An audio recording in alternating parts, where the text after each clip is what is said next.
నిన్న మొదటి రోజు సెమినార్ చూశాక అంత పెద్దవారి ముందు కూడా మాకు ఛాన్స్ ఇచ్చినందుకు, మమ్మల్ని ముందుకు తీసుకొచ్చినందుకు భోజన సార్కి, హెచ్ఓడి సార్, గూల చంద్రశేఖర్ సార్కి, గూల వెంకటేశ్వర సార్కి మేము కృతజ్ఞతలై ఉంటాము.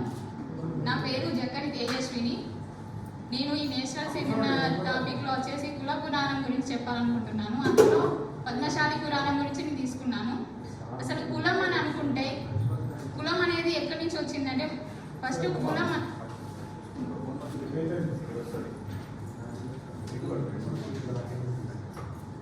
అని అంటే ఒక సజాతీయ సమూహం కులం అని అనుకోవచ్చు. అసలు కులం అని కాకుండా ఒక వర్గంగా తీసుకుంటే వర్గంలో అసలు ఎలా డివైడ్ అయ్యారంటే వర్ణాల పరంగానైనా వృత్తి పరంగానైనా కొన్ని వర్గాలుగా విడదీస్తే దానికి మనం నేడు కులం అనే పేరు పెట్టుకున్నాం.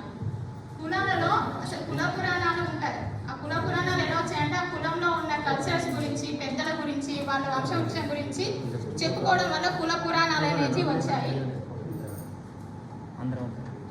మన కులంలో వర్గాలు ఉంటాయి అనుకున్నాం కదా, అందులో కుల వర్గీకరణ చూసుకుంటే తేలికలు అనేవాళ్ళు నూనె వ్యాపారం చేసేవాళ్ళ, గొల్లవాళ్ళు పశు కాపర్లుగా, బెస్తవాళ్ళు చేపలు పట్టడం వల్ల అలా కులాలు వివిధ వర్గాల వారు ఉన్నారు. అందులో కులాలు కాకుండా ఆశ్రిత కులాలు కూడా ఉంటారు, అంటే వాళ్ళు ఉప కులాలుగా కూడా చెప్పుకోవచ్చు. అలా చూసుకుంటే కులాలు, ఆశ్రిత కులాలు చూసుకుంటే పద్మశాలిలని ఎక్కువ సాధనా శూరులు ఆశ్రయిస్తారు. రాజులని భట్రాజులని, బ్రాహ్మణులని విప్ర వినోదులని, కోమాట్లని వీరముష్టి వారు. ఇలా చూసుకుంటే కొన్ని కులాలని ఇంకొక కులం వారు ఆశ్రయితంగా తీసుకుంటారు, వాళ్ళు ఉప కులాలుగా కూడా చెప్పుకుంటారు.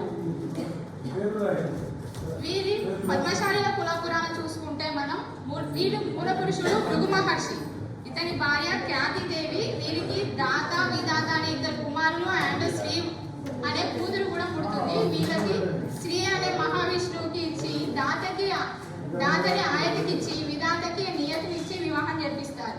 వీళ్ళ దాతకి ఆయతికి రుకనుడు అనే, విధాతకి నియతికి మృకన్నుడు అనే వారు జన్మిస్తారు. మృకన్నుడికి శివుని వరంతో మార్కండేయ మహర్షి పుడతాడు. మార్కండేయ మహర్షిని భావన ఋషి అని కూడా అంటారు. ఈ భావన ఋషి యొక్క పుత్రులు, వాళ్ళ యొక్క వంశ పరంపరని ఈ పద్మశాలీలు అనమాట. పద్మశాలీలలో చూసుకుంటే వీరి వృత్తి చేనేత వృత్తి.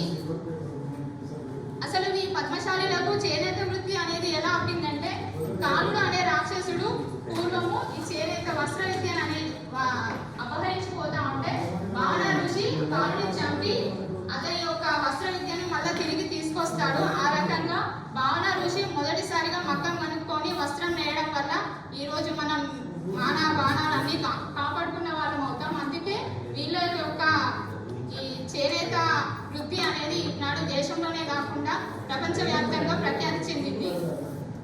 వీరి ఆచార వ్యవహారాలు చూసుకుంటే వీరు ఎక్కువ చీర కట్టుకోవడానికి ఎక్కువ ప్రాముఖ్యత ఇస్తారు. వీరు పురుషులు, స్త్రీలు ఇద్దరు భేదం లేకుండా గోచి కట్టుకోవడం కూడా వీళ్ళ ఆచారము.